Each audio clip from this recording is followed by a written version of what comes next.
Tudo certo.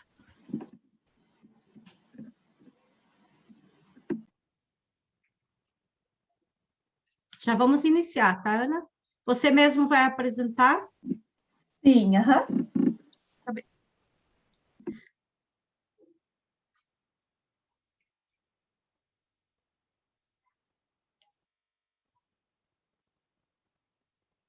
Ok, boa tarde a todos, então, né?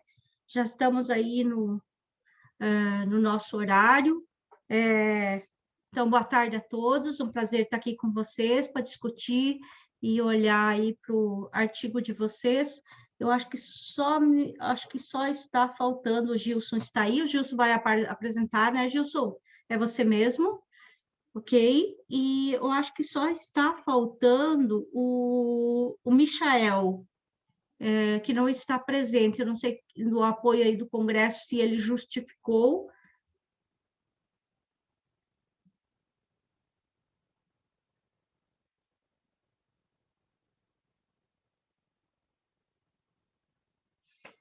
Não sei se tem algum retorno aí do...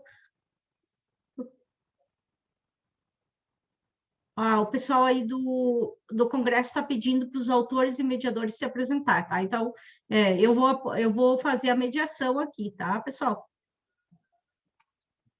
Certinho? Tá bem. Só para o pessoal do Congresso, então, só está faltando o Michael, que é o terceiro artigo, e da professora Márcia.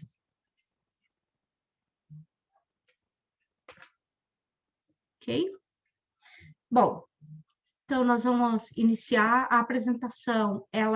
Cada sessão para discussão do artigo, ela é de 30 minutos, 15 minutos para apresentação, 10 minutos para discussão, então, do mediador, mais 5 minutos para os participantes dessa sessão, tá bem? Então, eu vou dar a palavra, então, inicialmente para a Ana Luísa, para ela fazer a sua apresentação. Pois não, Ana Luísa, está contigo a palavra. Então, boa tarde a todos novamente, né? Eu me chamo Ana Luísa de Souza Moss, eu tenho 21 anos, sou formada aqui pelo Centro Universitário Unicep, aqui de Francisco Beltrão mesmo, a cidade onde eu resido. Eu, juntamente com o meu coautor, que foi o meu professor, orientador da faculdade mesmo, né? Elaboramos junto esse artigo e vamos estar apresentando hoje para vocês, tá? Vou dar só um adendo ao tema aqui. Análise de desempenho econômico e financeiro. Um estudo comparativo entre os modelos tradicionais e o método Camel aplicado às cooperativas de crédito. Até mais.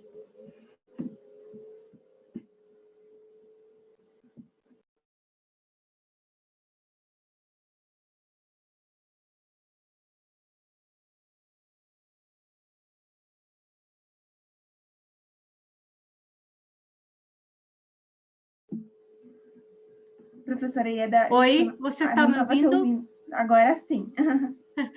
Você vai incluir a sua apresentação? Sim, só um minutinho. Tá.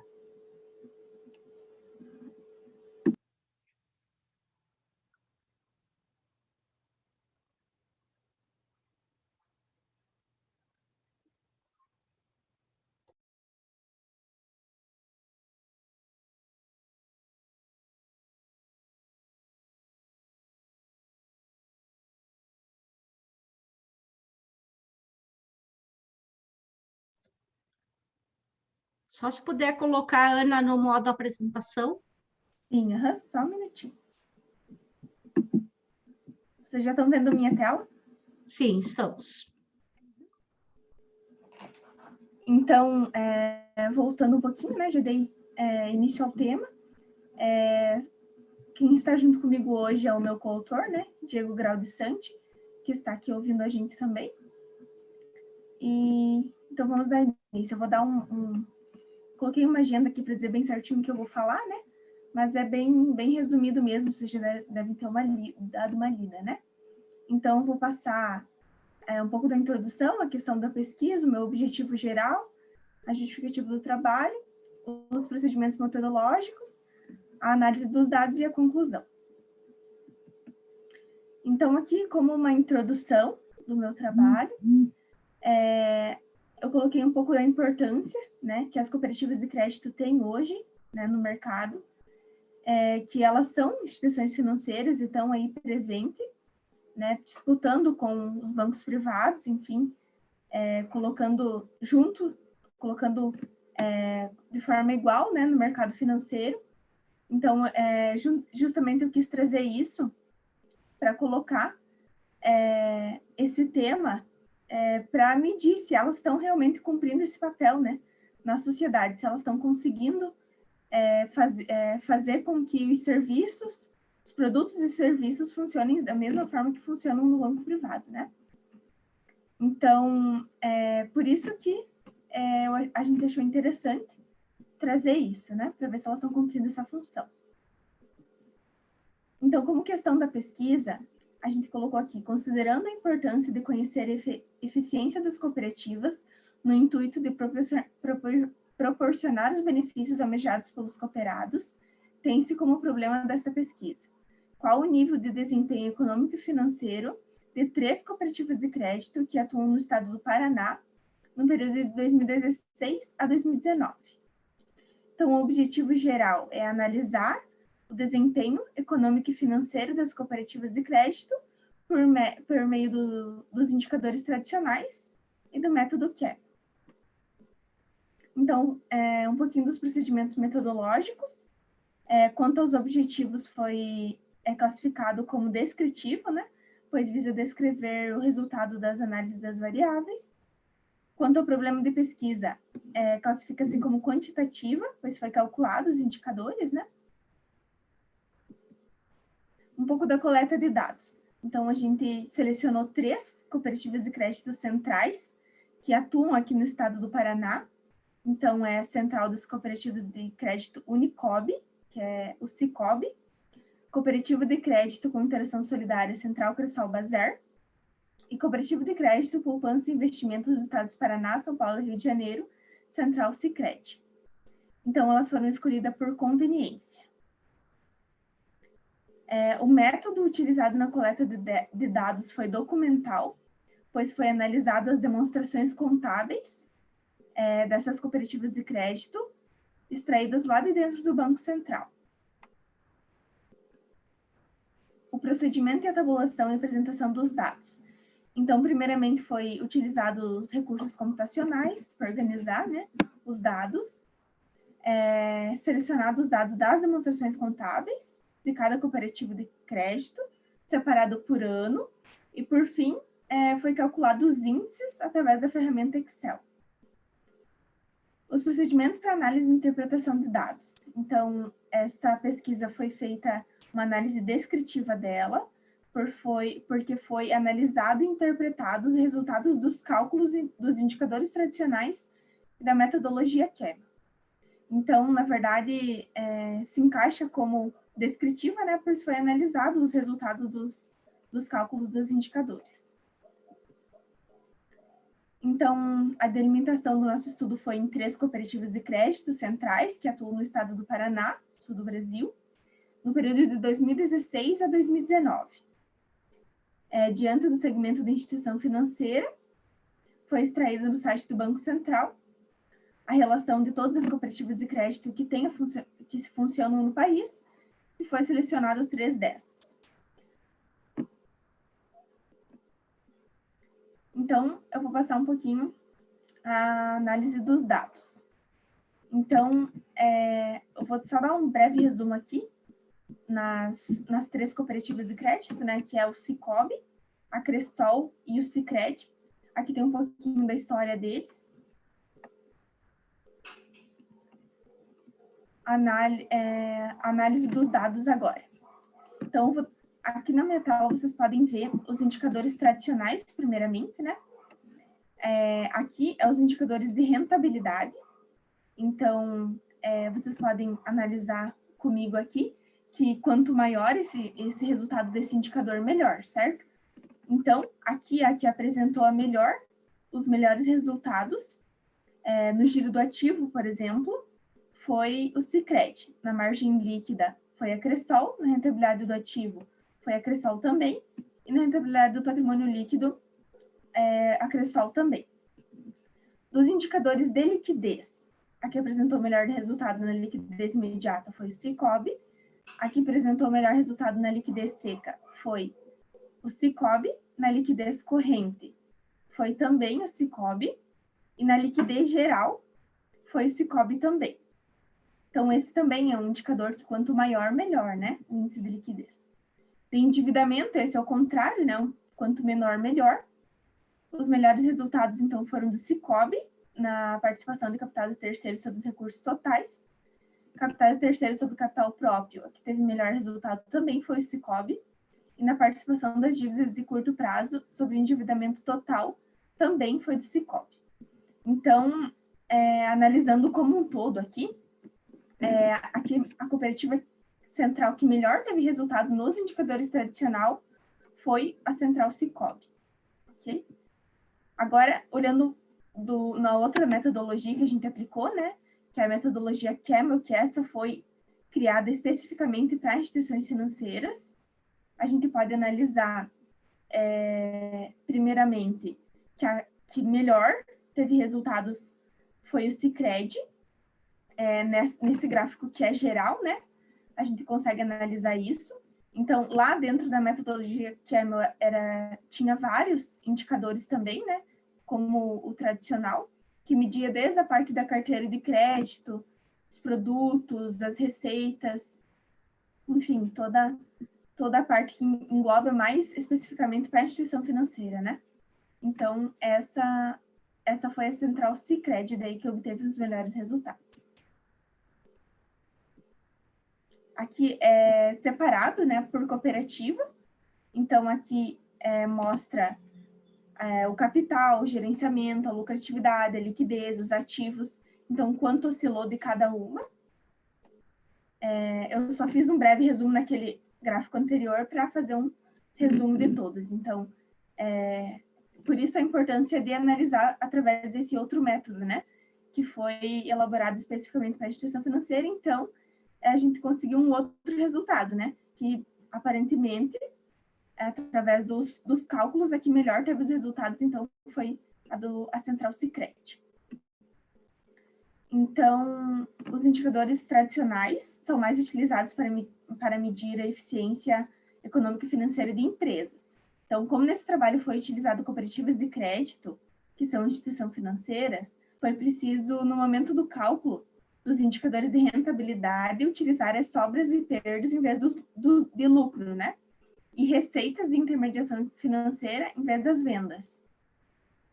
Então, apesar dos indicadores tradicionais não serem criados especificamente para análise econômico-financeira de cooperativas de crédito, foi de extrema valia, pois através dele a gente conseguiu resultados que não conseguiam ser expostos só no método Camel.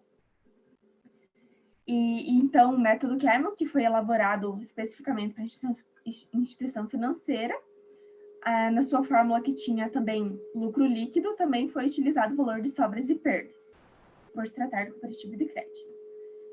Então, trouxe resultados sólidos, que a Central Sicredi foi a que apresentou melhores nos resultados, somando todas as dimensões analisadas por esse método.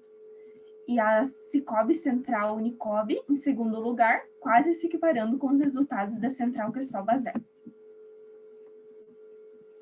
Então, concluindo, né, esse trabalho teve por objetivo, então, mostrar, comparar também entre as cooperativas de crédito a que melhor teve o melhor desempenho, mas também, como principal conclusão, afirmar que as cooperativas de crédito, durante esse período de análise de 2016 a 2019, atuaram de forma eficientes, tanto no ponto de vista econômico quanto financeiro, no que tange oferecimento de serviço, aplicações associadas. Então, elas estão se destacando e tendo espaço no mercado, né? Tanto quanto os bancos privados. De qualquer forma, como resposta desse trabalho, pode-se afirmar que as cooperativas de crédito analisadas estão em constante crescimento e apresentam resultados sólidos nos 4 períodos analisados, com níveis estáveis para se manter no mercado competitivo atual. Então, aqui eu coloquei que é importante destacar que foi precisado alterar um pouco, né, o que os autores lá pediam nos cálculos, por se tratar de cooperativa de crédito, né, de instituição financeira, mas que para pesquisas futuras a gente sugere que seja pego um maior número de cooperativas centrais, né, para poder analisar com esses resultados feitos agora, e caberia também a aplicação de um método com indicadores de previsão de insolvência também, para auxiliar com a precisão da identificação de alguma situação de risco ao longo da existência cooperativa. Então, aqui eu tenho algumas referências do meu trabalho, tá? Os principais, na verdade, né? Então, eu agradeço, né, pela oportunidade, e eu vou passar a palavra para o meu coautor, Diego, e obrigada.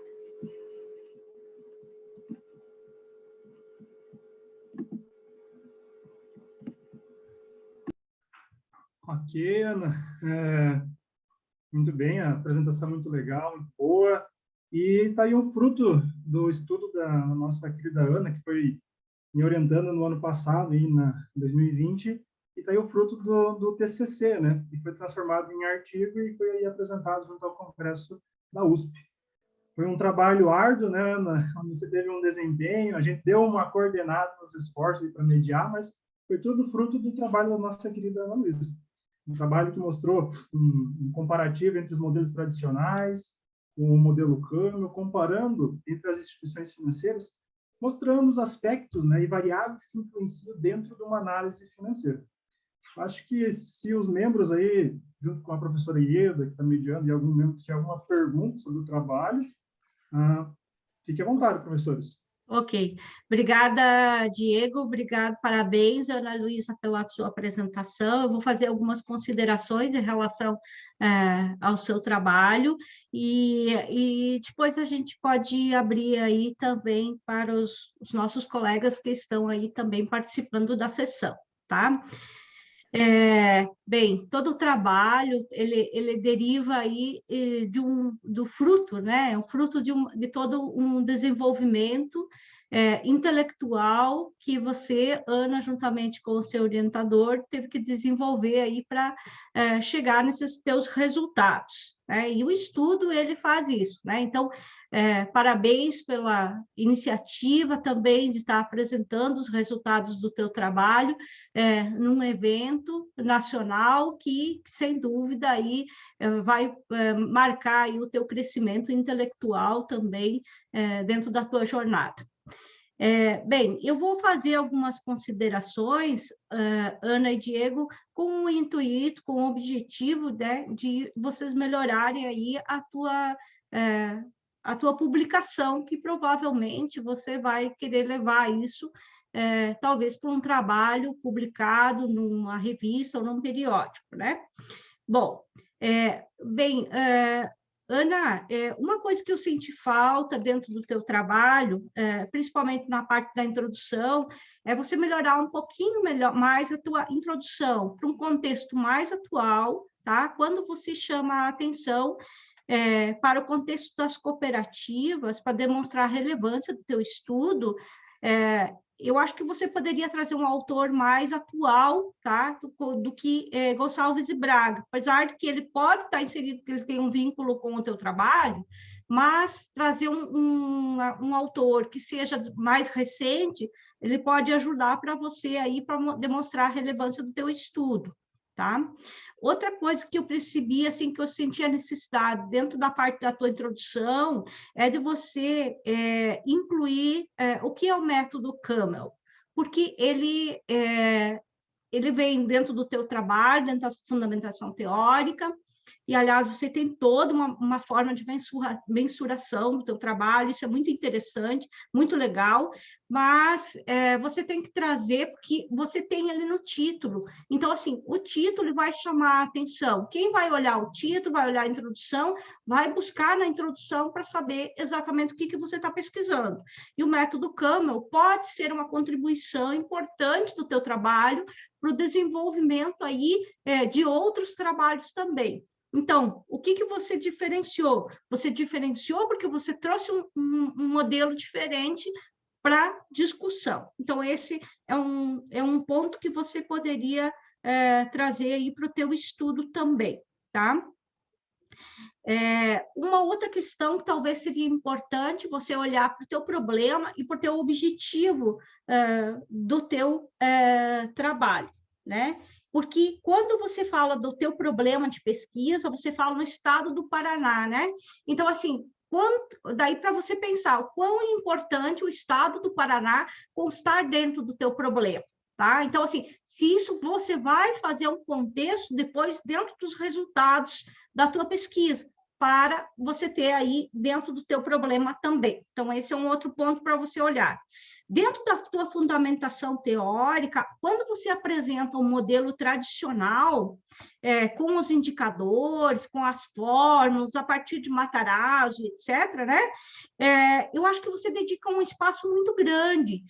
Quem sabe fazer um quadro, como você fez lá na sessão que você apresenta do Camel, você poderia reduzir aquela sessão da fundamentação teórica, tá? Para discutir mais o teu assunto a partir dos autores, e não tanto se focar na questão de fórmulas, tá? Porque as fórmulas estão postas, quem vai ler teu trabalho provavelmente já conhece toda essa instrumentação dos indicadores, e daí eu acho que você tem que usar mais o teu espaço dentro do teu artigo para essa discussão, tá?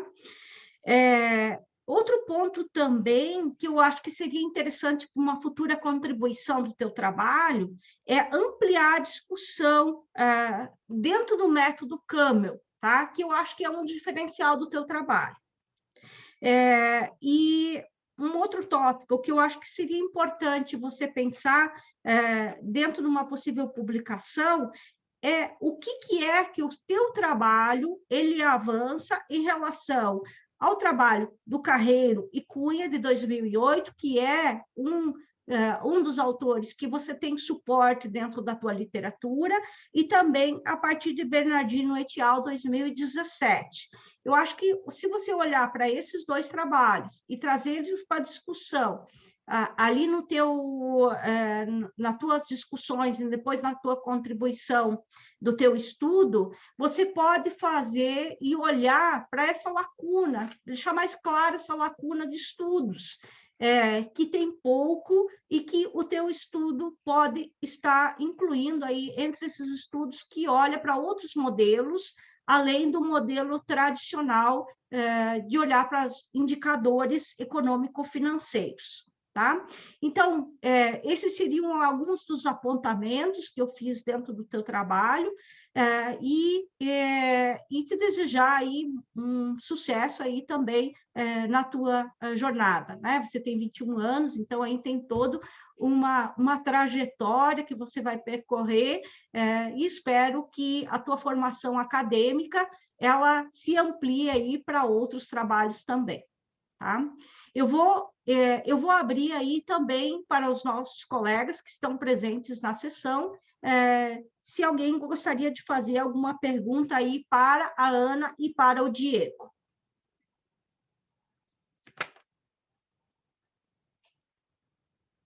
Gilson, tu queres falar? Professor, sim. Vou aproveitar o ensejo, professora. Parabenizar a Ana Luísa e o Diego pelo trabalho. Cooperativa. O cooperativismo é um tema, uma área, né? É uma tipificação de organização que merece muita atenção e, consequentemente, o teu trabalho tem um potencial de publicação grandíssimo. Então, assim, eu fiquei na dúvida com relação à forma como você coletou os dados. Minha internet, minha conexão falhou, eu não consegui compreender se você teve acesso a esses dados, né, contábeis, de demonstrativos deles, se eles publicaram em algum jornal, em alguma plataforma, e você foi lá e coletou. Minha dúvida foi mais nesse sentido. Oi, Gilson, tudo bem? Muito obrigada pela parabenização. Também agradecer a Ieda que comentou antes. Muito obrigado, vai com certeza me ajudar a crescer isso, né? Já anotei aqui todos os tópicos que a Ieda comentou sobre o meu trabalho. E para te responder, Gilson, eu coletei essas informações dentro do sistema do Banco Central. Lá no site, ele tem um espaço lá, dentro de instituições financeiras, que ele deixa eu pegar os arquivos que estão publicados. Então, todas as instituições financeiras, né, elas publicam lá as demonstrações financeiras através de arquivos, em Excel, ou eu peguei em Excel que daí consegui trabalhar melhor, né? Com os números, já apliquei as fórmulas dentro do Excel. Mas é bem bacana lá, porque a gente consegue todas essas informações de forma bem fácil, assim, bem tranquila.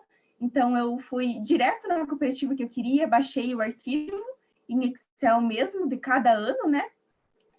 Senti um pouquinho de necessidade, que talvez poderia ter um consolidado maior, né? Mas já me ajudou muito, porque os arquivos que eu peguei, para os resultados que eu precisava, tinha, né? Todas as informações. Mas talvez para um estudo futuro seria interessante, né? Que conseguisse melhor trabalhar com o PDF, que eles postam o consolidado, do que com os arquivos que dá para baixar no Excel. Mas é bem bacana, tu pode acessar lá, dentro do site do Banco Central, tu vai ver que é bem, bem fácil daí conseguir lá. Beleza? Ok, obrigada, Ana. Obrigada ao Gilson também pela participação. Está aberta aí a palavra, se mais alguém gostaria de fazer alguma consideração, algum questionamento para o Diego e para a Ana. Podem ficar à vontade. Temos ainda um tempinho aqui.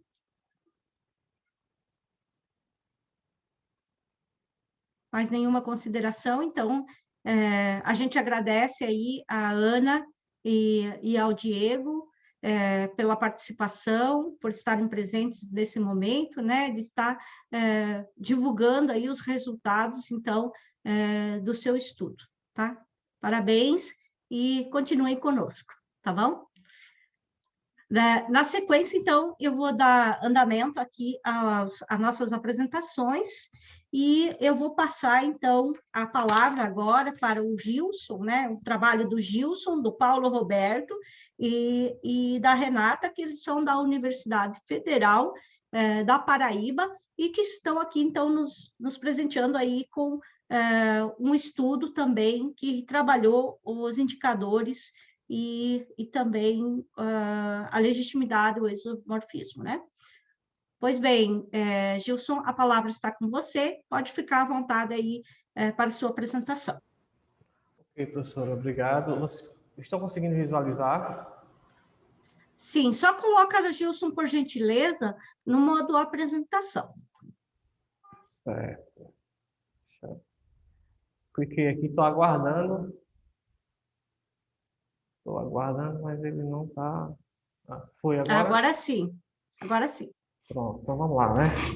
Então, pessoal, mais uma vez, boa tarde a todos. É um prazer estar apresentando um trabalho no Congresso com a extensão, com a qualidade, com tudo que a USP pode nos proporcionar. Então, para a gente é sempre uma honra estar participando desse congresso. E, como a professora já anunciou, meu nome é Gilson, sou aluno da Universidade Federal, do programa de pós-graduação da Universidade Federal da Paraíba, né? E junto com o professor Paulo Roberto e a professora Renata, nós desenvolvemos essa pesquisa que tem como título o uso de indicadores de balanço scorecard sustentável sob o efeito da legitimidade organizacional. Então, esse paper ele tem uma abordagem voltada para combinar indicadores do balanço scorecard da versão tradicional modificado, né, adaptado para as questões sustentáveis, né, ou seja, para atender e incorporar os indicadores do Triple Bottom Line, que o econômico, o ambiental e o social, ou seja, o tripé da sustentabilidade. Verificamos também como as pressões externas, como as organizações elas se moldam para utilizar esses indicadores, né? Sobretudo partindo do pressuposto de que as organizações buscam se legitimar perante pressões externas e, consequentemente, utilizamos como lente teórica a teoria institucional, né? E nós buscamos trazer isso dentro desse PEI, tá bom? Vou passar aqui. De uma forma inicial, para contextualizar um pouco a temática, observa-se que nos últimos anos houve um processo de mudança dentro das organizações, sobretudo com uma preocupação maior com as questões ambientais e sociais, né?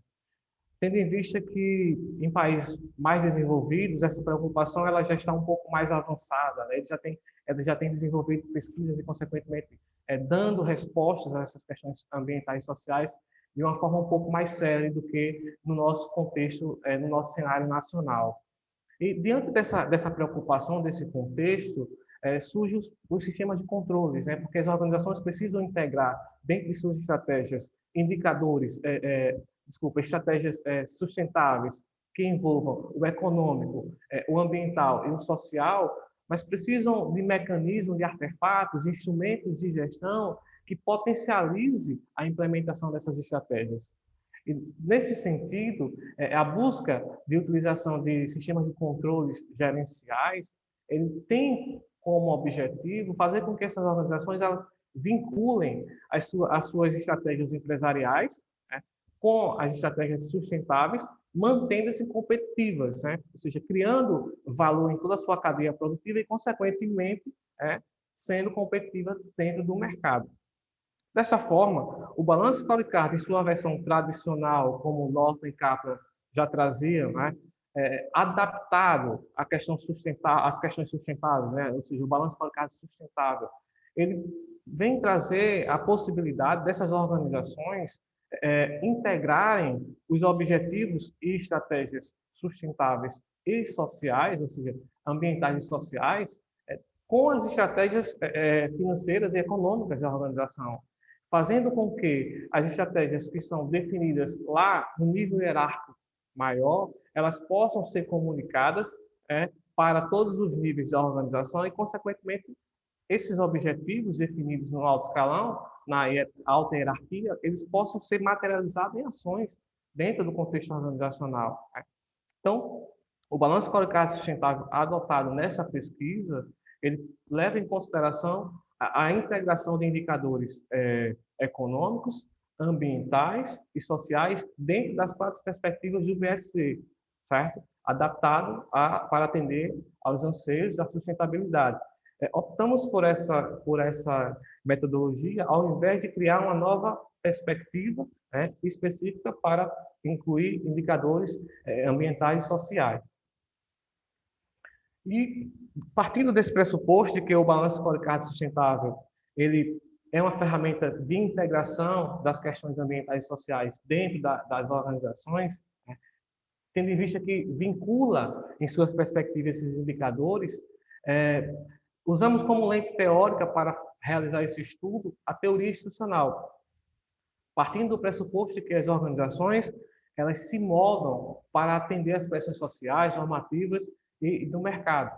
Então, nesse sentido, para atender essas pressões, as organizações buscam se legitimar.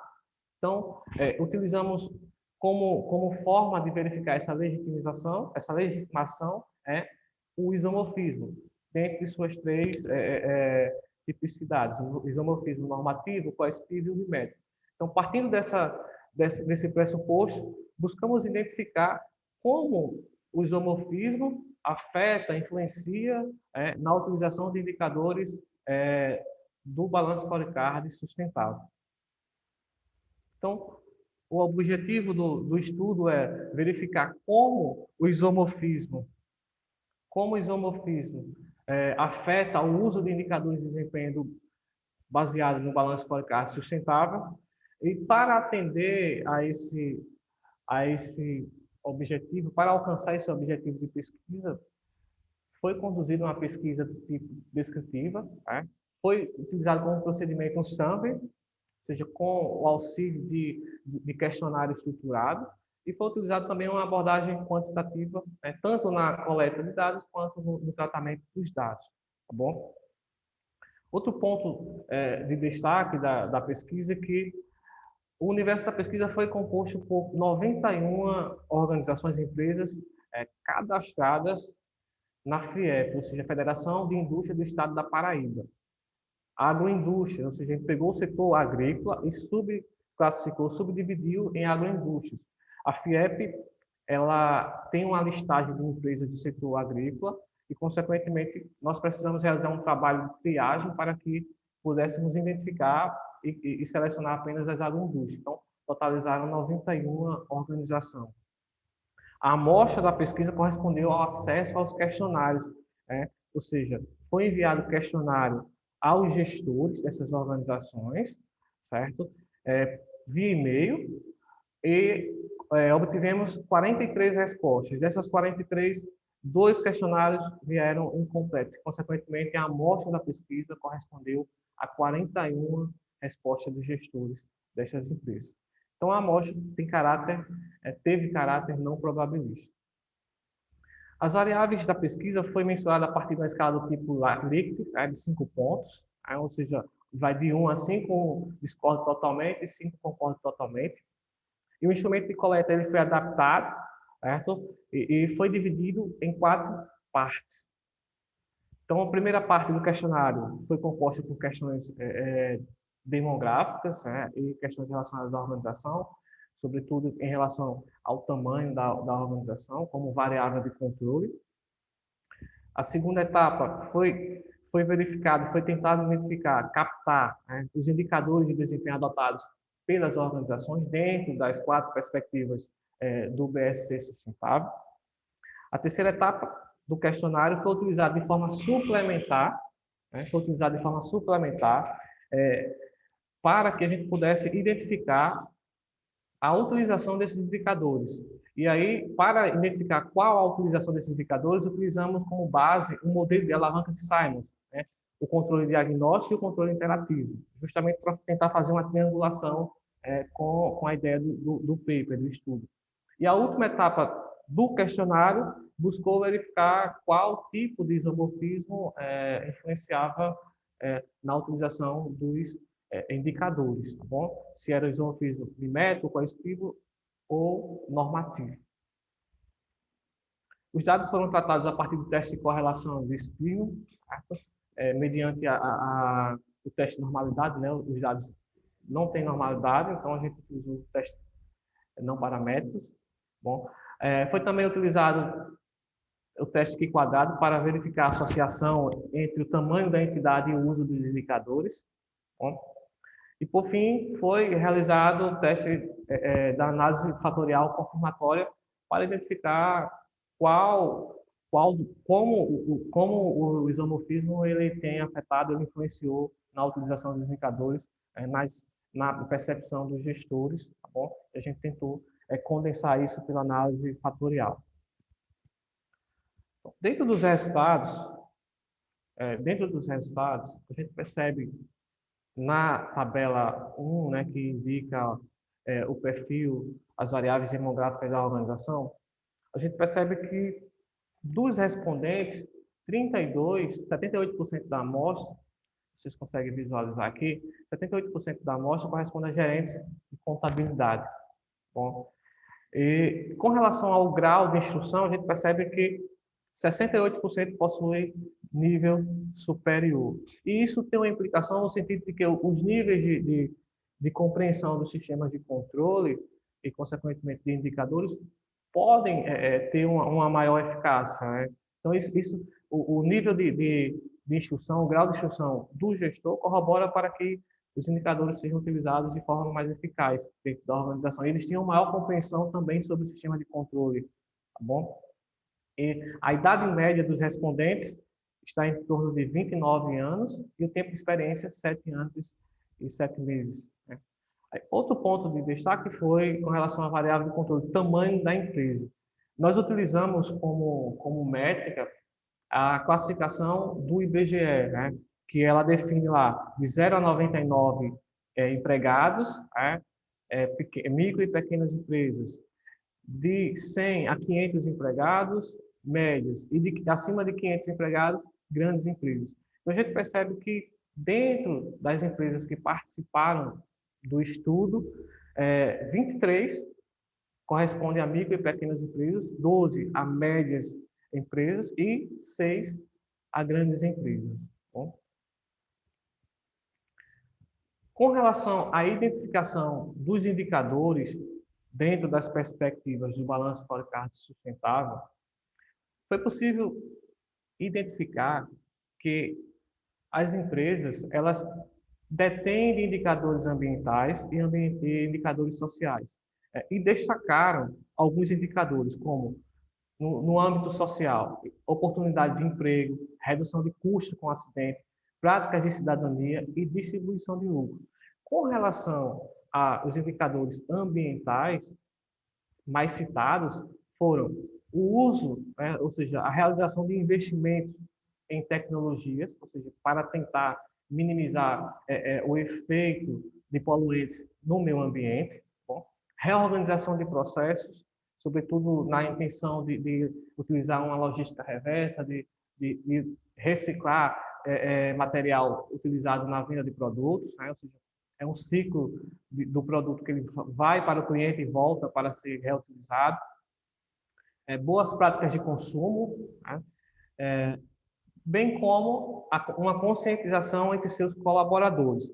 Foi possível perceber pela pesquisa que, apesar de existirem indicadores na dimensão social e na dimensão ambiental, ainda é incipiente essa utilização, certo?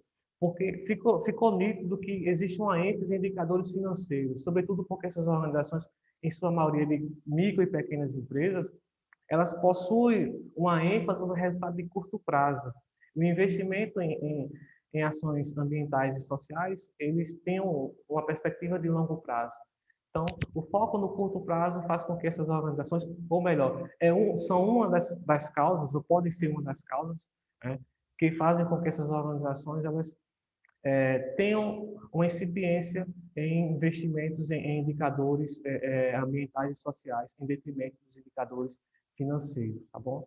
E a gente precisa, no resultado final, lá nas considerações, a gente vai perceber que a contabilidade tem um papel importante nessa construção, né? Com relação à correlação entre os indicadores, né? Em relação à correlação do uso de indicadores do controle diagnóstico interativo, a gente percebe que há correlação positiva e com significância estatística, né? Na primeira linha, a gente percebe entre o controle diagnóstico só em um item, né? Questão 8. O uso de indicadores para comparação, ou seja, o uso de indicadores comparativos, para comparar resultados e o uso de indicadores como mecanismo de comunicação. Então, há uma correlação, né, e há uma essência de significância estatística entre esses indicadores. E entre os indicadores utilizados para interação, né, dentro da organização, a gente percebe também que há uma significância estatística e há uma correlação positiva. Bom, além disso, foi realizado o teste Q quadrado, que verificou a existência de associação entre indicadores de controle diagnóstico e interativo com a variável tamanho da empresa, ou seja, se existe alguma associação entre o tamanho da empresa e o uso desse controle para diagnóstico e esse controle para interação, esse controle interativo dentro da organização. Então, percebe-se pelos resultados que existe sim uma associação entre o controle diagnóstico e controle interativo com o tamanho da organização, exceto na questão que envolve a atenção dos gestores e busca por melhoria contínua. Então, o que esses achados nos dizem? Que a questão da atenção dos gestores em relação aos indicadores e a busca de melhorias contínuas independe do tamanho da organização. Seja na organização pequena ou na organização maior, esses indicadores eles precisam estar ativos. É óbvio que, dependendo da organização, isso vai ocorrer numa maior propensão ou não, né? mas, independente do tamanho da organização, a atenção dos gestores em relação aos indicadores e a busca de melhorias contínuas devem existir. Por fim, dos resultados, na apresentação dos resultados, a gente conseguiu captar a questão de pesquisa através da análise fatorial confirmatória, em que a gente percebe que dos tipos de isomorfismo que mais influenciaram, que mais afetaram o uso de indicadores, a gente percebe aí que nós temos o isomorfismo mimético e o coercitivo, certo? Em que o isomorfismo mimético está mais relacionado com a incerteza ambiental, né? Então, as organizações ela tem receio dos fatores que podem afetar o seu negócio e, consequentemente, elas buscam se assemelhar a outras organizações do mesmo segmento, utilizando práticas, né, como, por exemplo, a busca de uma representação inovadora, vantagem competitiva, sugestões de experiência de consultores, né? E, às vezes, essas consultorias acabam levando práticas já consolidadas em outras organizações, até mesmo de forma inconsciente, tentando minimizar os riscos da incerteza ambiental.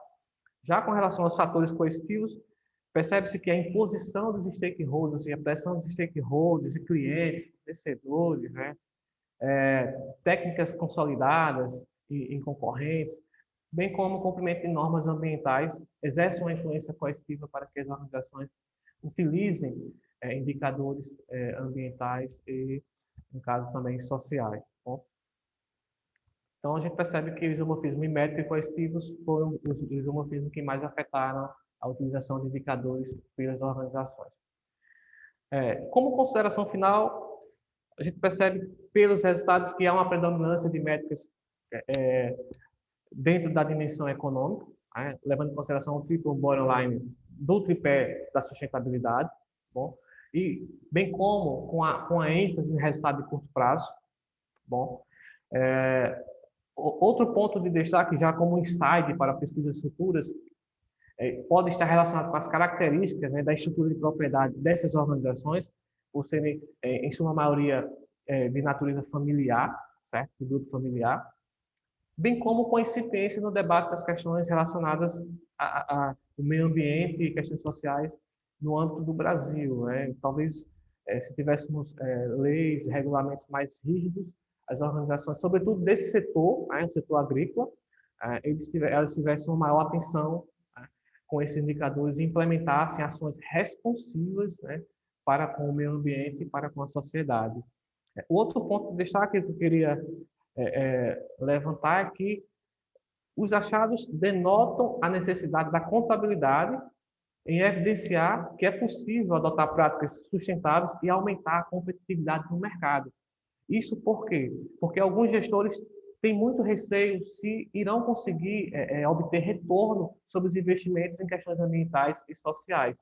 E a contabilidade ela tem um papel importante nesse sentido de evidenciar, através de relatórios, através de projeções, que é possível se tornar-se competitiva, manter-se competitiva, integrando dentro das estratégias empresariais, estratégias ambientais e estratégias sociais, bom, dentro do contexto das organizações. Como limitação, a pesquisa tem o tamanho da amostra, certo? O tamanho curto, né? Que não permite generalização, bem como variáveis de controle que não foram inseridas no artigo e que podem, de alguma forma, impactar na leitura dos resultados.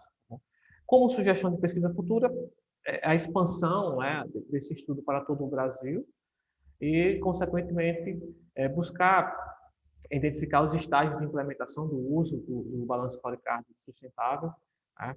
Porque a preocupação inicial foi os indicadores do BSC. A já visto que muitas organizações elas não utilizam o BSC, mas utilizam indicadores, né? Então, isso também foi uma limitação e cabe também uma reflexão como insight para pesquisas futuras. Bom? Então, muito obrigado, professora, pela atenção e o espaço está aberto para a gente discutir um pouco.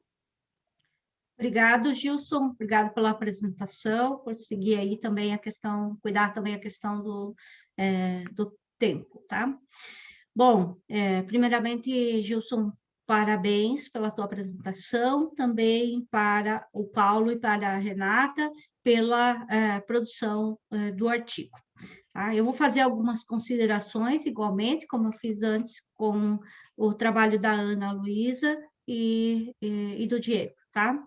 Bom, inicialmente, o que que eu acho que você poderia melhorar em relação ao teu trabalho, Gilson?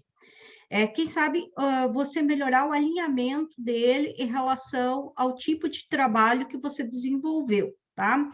Então, quando você olha para o teu objetivo e você diz verificar como o isomorfismo afeta o uso dos indicadores de desempenho, né, baseados no balanço scorecard sustentável, a gente, quando olha o objetivo, a gente já pensa que o trabalho, no como, principalmente, ele vai para uma linha mais qualitativa, tá?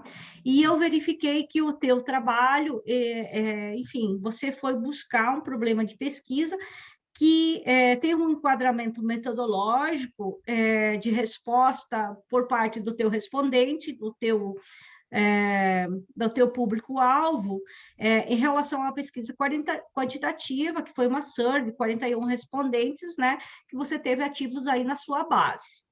Bom, então, e olhando para o teu material, enfim, né, lá na seção 4.3, eu acho que eu encontrei a resposta de como ficaria melhor o teu enquadramento da tua pesquisa, porque se você olhar para a questão de verificar o efeito que o isomorfismo ou a legitimidade, eu acho que isso é uma coisa que você deveria fazer a adequação para não ficar no objetivo uma forma, no título outra, e na palavra-chave também está igual ao título, né? Então, assim, fazer esse alinhamento interno vai te propiciar uma melhor assertiva depois, quem vai buscar o teu trabalho também nas bases de dados, tá?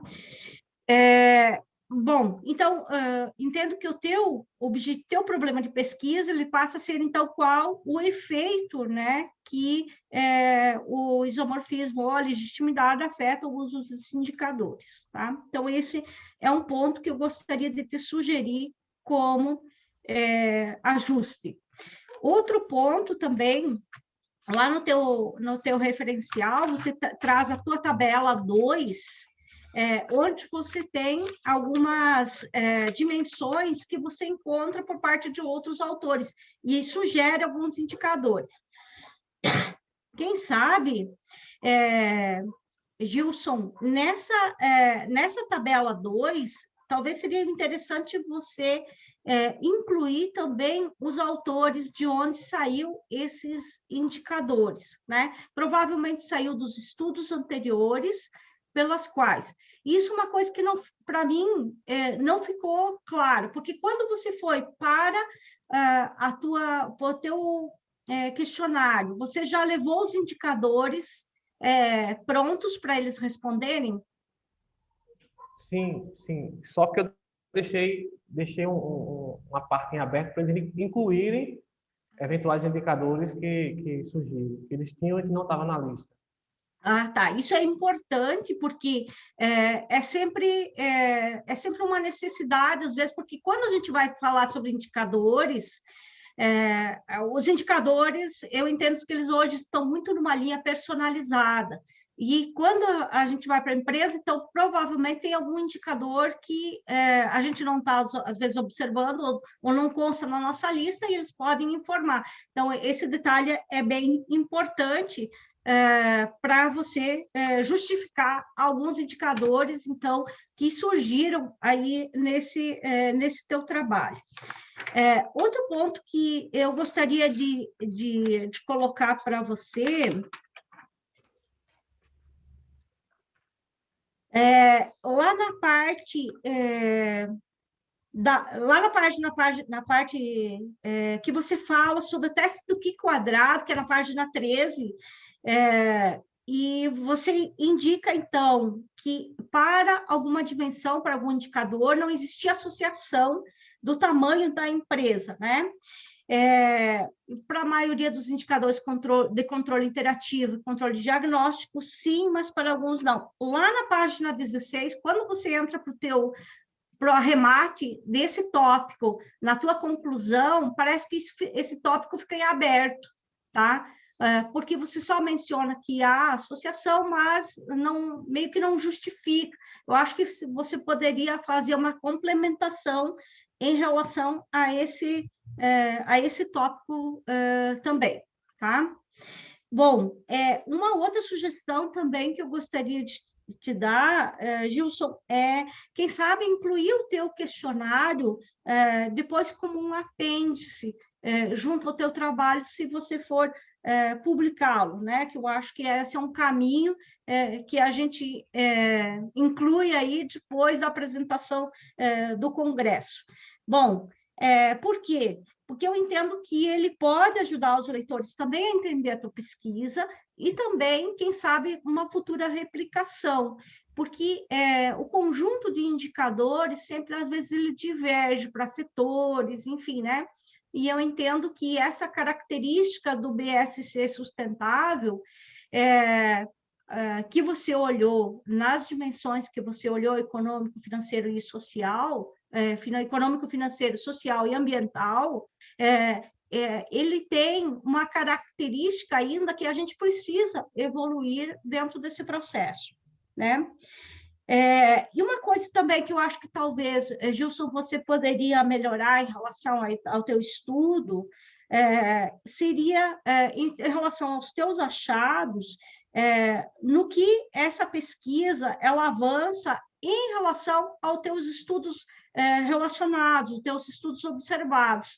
Então, quem sabe dimensionar aí alguns estudos que foram centrais para o teu trabalho e, no final, você fazer um resgate desses estudos para mencionar no que esse teu estudo está avançando, né? Para colocar, de certa forma, aquele tijolinho aí dentro desse processo de construção do trabalho, tá? Então, no geral, acho que seriam essas as minhas observações em relação ao teu trabalho, tá?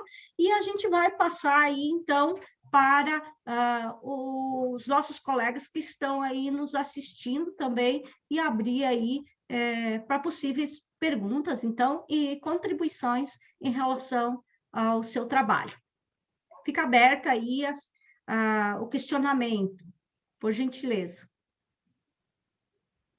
Alguém gostaria de fazer alguma pergunta, alguma consideração em relação ao trabalho do Gilson? Podem ficar assim, bem à vontade, né? O trabalho do Gilson está muito legal. Teu trabalho é oriundo de um programa de pós-graduação? Isso, professora. Inicialmente, eu queria agradecer, né, pelas considerações, eu acho que foram bastante pontuais e importantes. E esse artigo de uma disciplina do doutorado, sou aluno do doutorado da UFPB, e a minha tese está nessa linha de balanço scorecard ambiental, né, BSC ambiental. Então, esse artigo foi um estudo piloto, né, para a gente tentar ir já maturando a ideia do projeto de tese, tá bom? Ele surgiu, de fato, uma disciplina do doutorado.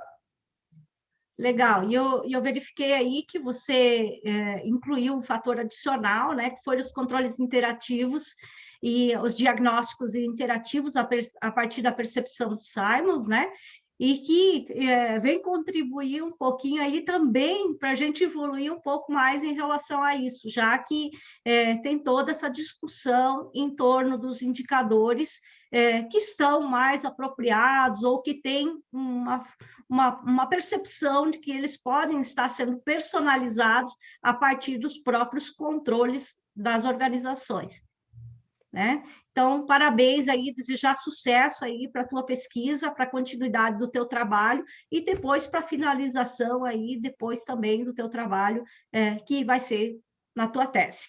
Então, tá bom. Muito obrigada. Então, se ninguém tem mais nenhuma pergunta, a gente encerra e desejo aí muito sucesso aí para você e também para os teus colegas aí depois na futura publicação. Obrigada, Gilson. Então, agora nós vamos passar para a apresentação, então, do terceiro trabalho, né? Vi que o Michael entrou agora, acho que agora há pouco, né? Estava preocupado que o Michael não estava aí. Oi, Michael, tudo bem? Oi, professora Ieda, tudo bem? Tudo bem, e você? Tudo certinho. Tudo bem. Michel, então nós vamos fazer a apresentação, você vai fazer a apresentação agora do terceiro artigo dessa sessão, né?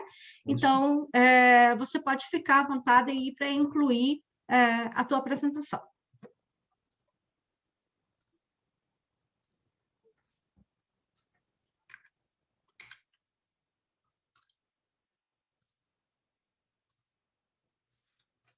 Certinho aí para vocês?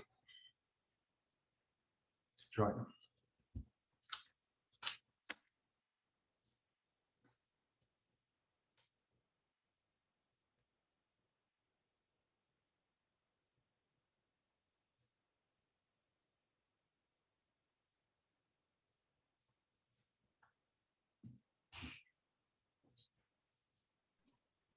Bem, Michel, você tem aí 15 minutos para a apresentação, depois a gente vai ter 10 minutos para as considerações e mais 5 minutos, então, para a finalização da sessão, tá bom? Joia. Pode ficar à vontade. Quando puder, já posso começar? Pode iniciar. Bom, prezados, né? Boa noite.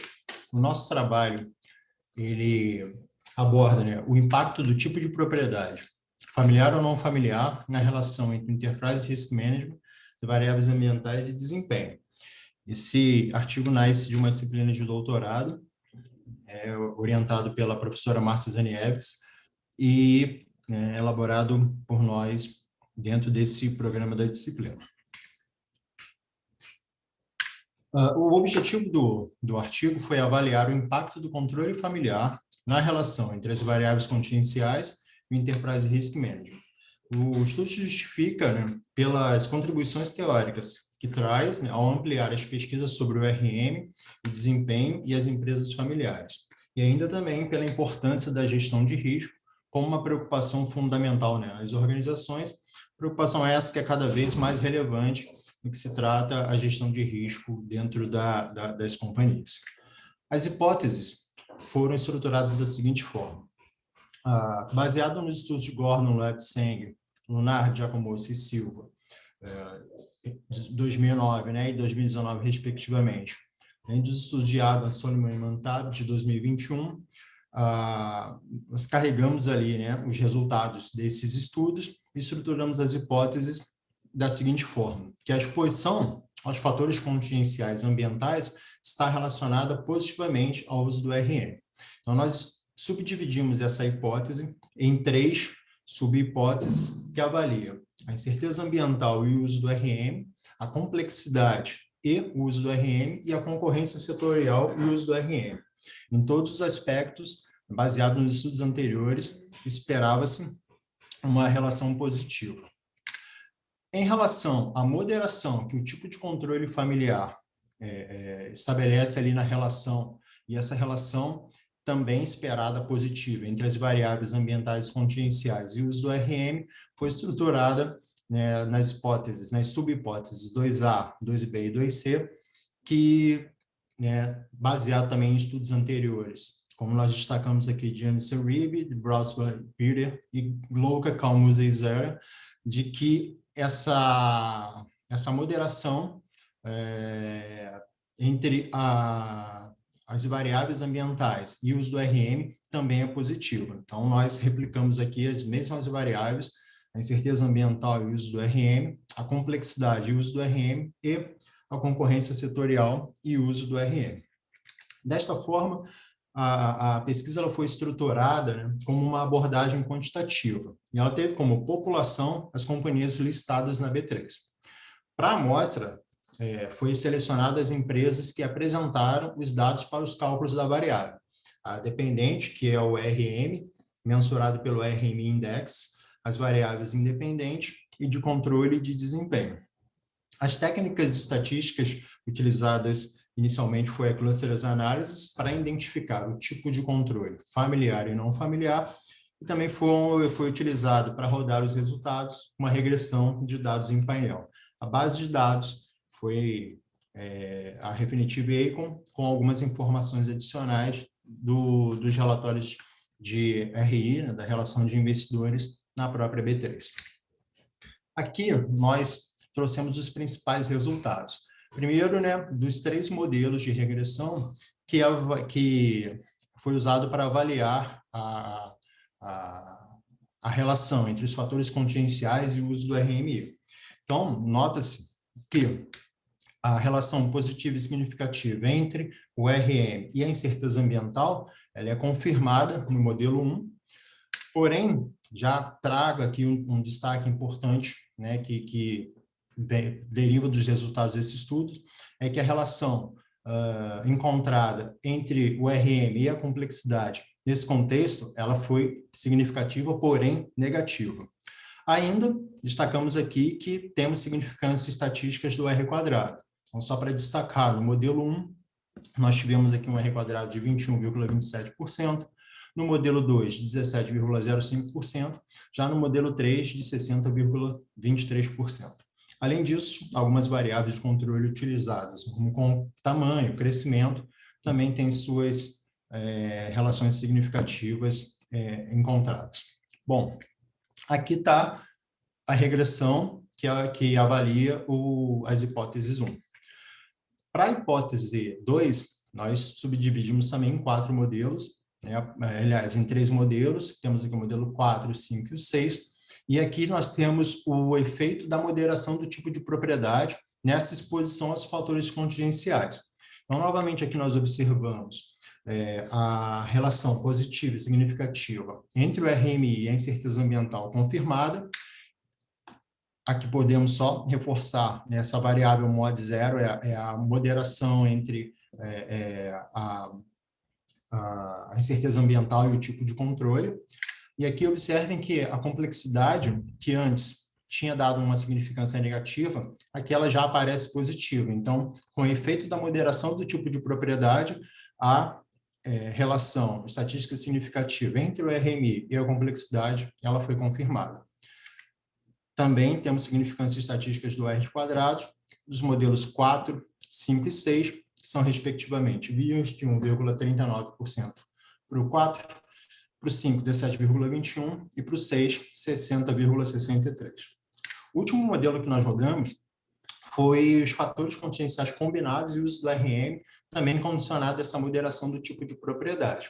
E aqui, novamente, confirmando os resultados dos modelos 4, 5 e 6, temos a incerteza ambiental com a sua relação positiva e significativa confirmada, a complexidade também, a relação positiva e significativa foi confirmada. Nós não tivemos em nenhum dos modelos, né, tanto dos 4, 5, 6 e do 7, uma significância com a concorrência confirmada. Temos também a significância estatística do R² de 61,93. O que, na verdade, esses resultados trazem de informação e de contribuição teórica e também prática, né? Eles evidenciam que o uso do RM está relacionado com a incerteza ambiental, que nos permitiu aceitar a hipótese 1A.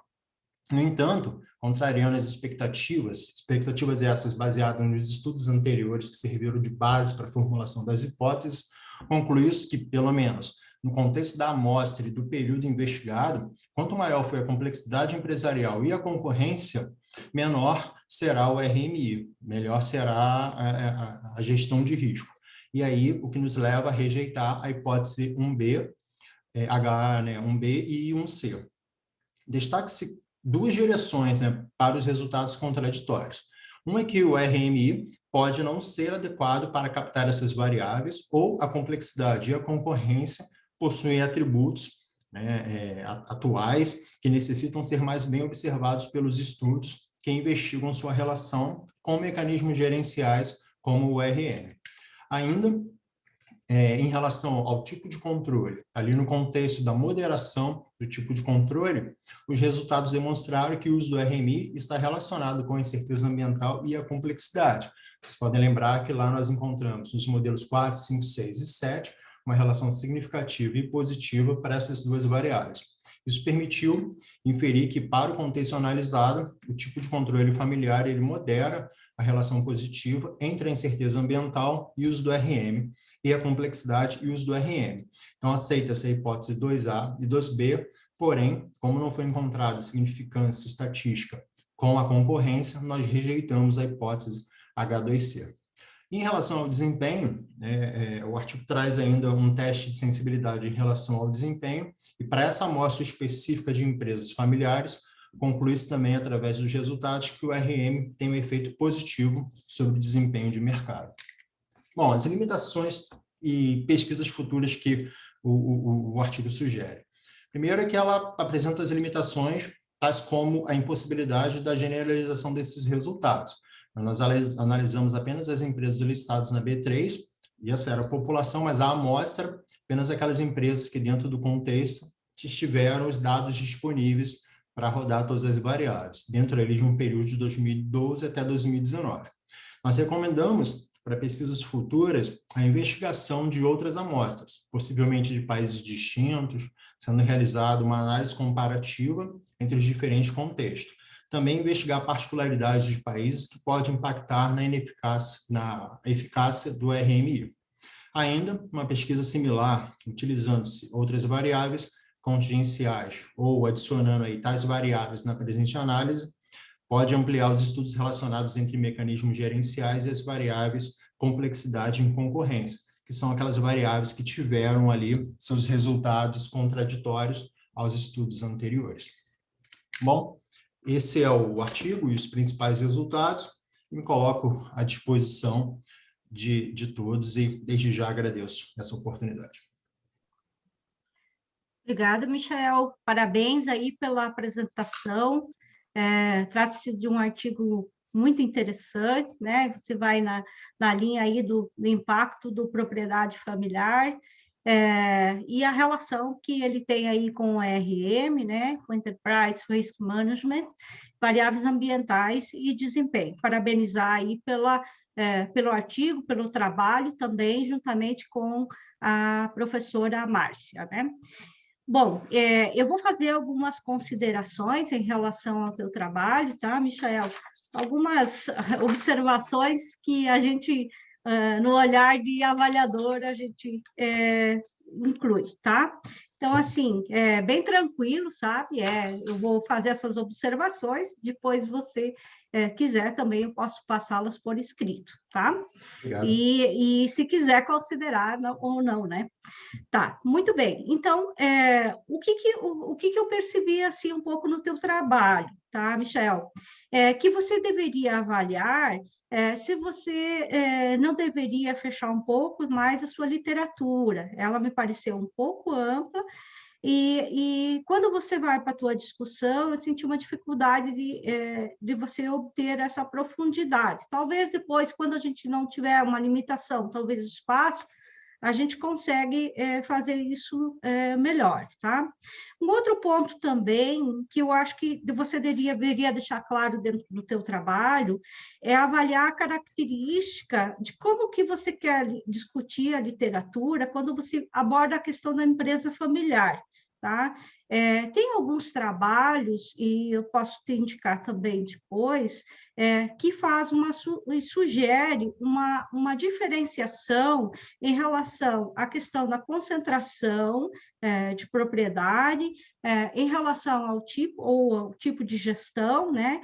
E também ao controle. Eu falo isso porque, Michael, porque quando você olha para o teu título, né? Você relaciona aí, então, o tipo de propriedade familiar ou não familiar. Depois, quando você vai lá para o teu problema de pesquisa, você relaciona, então, o teu objetivo, você busca examinar o controle, né? Então, assim, tem autores que fazem essa diferenciação em relação à propriedade, né? Quando você usa lá, por exemplo, Laporta et al. Para 10% acima, né? Para caracterizar a questão da propriedade. Tem outros autores que identificam a questão do controle com um percentual acima de 50% para identificar o controle na empresa familiar, tá? Então, essa questão de sobreposição, muitas vezes, da questão da estrutura concentrada, ela pode ter uma sobreposição e posição do controle e gestão. Né? Então, assim, isso é uma coisa que eu senti a necessidade de ficar mais claro dentro do teu trabalho. Tá? Outra característica também, que empresas familiares, elas possuem uma característica de gestão específica, que provavelmente influenciam a adoção do IRE. Porque apresenta níveis mais baixos de conflito de agência e que poderia ter que investir mais nos mecanismos de IRE. Então, fazer essa reflexão durante no desenvolvimento do teu trabalho, entendo que você pode ter uma contribuição mais significativa aí para o desenvolvimento também dessa questão mais específica, tá? Eu encontrei um outro trabalho também que eu posso te sugerir, que vincula a gestão de risco empresarial, o risk management, em empresas familiares, que eles fizeram um estudo, um survey, que tem evidências da Áustria e da Alemanha, que é um dos autores que você menciona aqui dentro do seu trabalho, que é o Ribel. Tá? Ele, posterior ao desenvolvimento do artigo dele de 2017, ele tem um mais específico em 2019, que eu acho que você poderia consultá-lo e, quem sabe, até trazer uma contribuição em relação a essas características evidenciadas também por esse trabalho, que pode te ajudar a entender aí um pouco melhor também os teus resultados. E uma outra questão para você avaliar, né, e até por uma reflexão, né, identificar ou fazer uma reflexão sobre o que foi inesperado dentro dessa tua pesquisa, né, e que contribui aí para o avanço da literatura, quando a gente vincula o IRM, né, e a empresa familiar, que me parece que há uma lacuna de estudos, que há uma característica uma carência de estudos dentro dessa área, e muito poucos estudos, aliás, né, nas bases, que vinculam esses dois construtos maiores, né? Eu acho que, a princípio, seria essa as minhas observações em relação ao teu trabalho. Parabenizar aí você, Michael, pela apresentação, né, e também a Márcia pela oportunidade aí de estar também colocando esse teu trabalho para a gente avaliar. Tá? Obrigada. Agradeço, professor, e por todas as contribuições. Está tudo anotadinho aqui. Muito ricas, agradeço por isso. Obrigado, Michael. Então, a gente tem um tempinho ainda, eu vou colocar, então, aí para os nossos colegas, para suas considerações, questionamentos, aí para o Michael.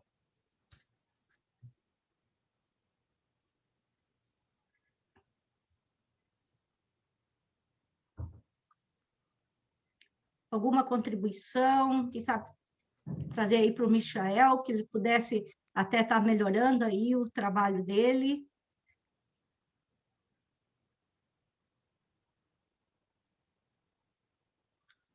Oi, Gilson. Vamos lá, professora, vamos lá. Vamos contribuir com o Michael, né? Michael, esse artigo, esse trabalho faz parte da tua tese, do teu projeto de tese, ou é apenas um artigo de disciplina mesmo? Porque, assim, eu vi que teu artigo está bem escrito e você segue uma linha que dá a entender que é algo que possa ser trabalhado mais na frente do teu projeto de tese. É mais a minha dúvida mesmo. Então, obrigado, Gilson, mas não, é um artigo de disciplina. Eu sou da área de finanças. E eu tive essa disciplina com a professora Márcia, mas, assim, a gente olha em finanças muito a questão da gestão de risco. E a gestão de risco, até em muitos países, é vista muito pela ótica de finanças. No Brasil, a gente ainda tem um pouco desse enfoque mais gerencial. Mas, assim, na minha tese, eu tenho avaliado algumas dessas questões de fatores contingenciais. E nesse aspecto dos fatores contingenciais, a gente tem encontrado umas relações que pode também dar ali respaldo para alguns estudos que cheguem, né, naquilo que eu pretendo trabalhar como tese. Mas foi, né, um artigo de disciplina, mas uma disciplina que, desde o início, contribuiu bastante para esse pensamento de quais os fatores que afetam as empresas. Mas, por exemplo, em finanças, o valor de mercado, o valor de uma ação, o valor da empresa, como pode ser mensurado, né, a preço de mercado. E esses mesmos fatores podem trabalhar essas questões de gestão. Então, eu acho isso muito interessante, essa junção das ciências em torno de mensurar as organizações. Então, a gente percebe que as áreas não estão tão distantes como se pensava no passado, né? A ciência está cada vez mais nos levando a uma visão de interdependência entre as áreas. E isso foi o que me trouxe muito para próximo da contabilidade gerencial, nesse sentido de levar um artigo para congresso, e também pretendo publicar ele, mesmo não sendo necessariamente dentro da minha área. Foi um estudo que contribuiu bastante. Exatamente, Michael. Acho que essa característica da aproximação da área gerencial com a área de finanças hoje, ela é uma realidade, né? Então, quando você olha para indicadores financeiros, enfim, né? A gente tem isso muito próximo hoje da área de gerencial. E eu acho que essas áreas, elas se cruzam, elas estão aí na fronteira, né? Entre o gerencial e a área de finanças para uma questão que se chama indicadores, enfim, né? E que eu acho que isso é bem característico aí, então, né? Bom, muito bem, Michael.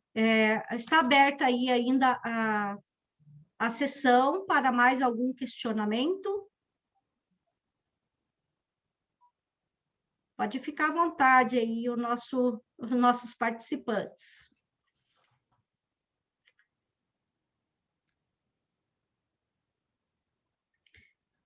Bom, Michel, se ninguém tem mais nenhuma consideração, então, a fazer, né? Desejar aí sucesso na tua futura publicação. Eu fico à disposição, não somente para você, mas também com o Gilson, né? Também com a Ana Luísa, que fez a apresentação aqui do trabalho. Posso passar, se vocês quiserem, também a minha percepção em relação ao estudo, né? Eu acho que isso é bem importante, tá? E desejar sucesso aí para todos vocês aí nas vossas publicações e também em relação ao congresso, né? Que a gente busque aí muitos insights, por meio da apresentação de outros trabalhos, que, de certa forma, é um pouco isso que a gente vai buscar, ou seja, buscar novos insights de publicação, de lacunas de pesquisa, ou gaps, né, que a gente busca para incluir dentro dos nossos trabalhos, repassar para os nossos colegas, enfim, né, que eu acho que faz parte desse processo, tá bom? Então, oi, Michel. Não, eu só queria agradecer à professora mais uma vez e ao Gilson também pela contribuição. Parabéns também pela apresentação, pelo trabalho. Sucesso na caminhada, na jornada acadêmica. Isso aí. Obrigada e obrigado a todos aí pela participação. Então, nós encerramos aí a nossa sessão, né? A sessão 25, que tratou, então, sobre assuntos vinculados à área da contabilidade gerencial. Um bom congresso a todos e que a gente se vê por aí durante outras sessões. Muito obrigada. Forte abraço. Forte abraço. Até. Tchau, tchau.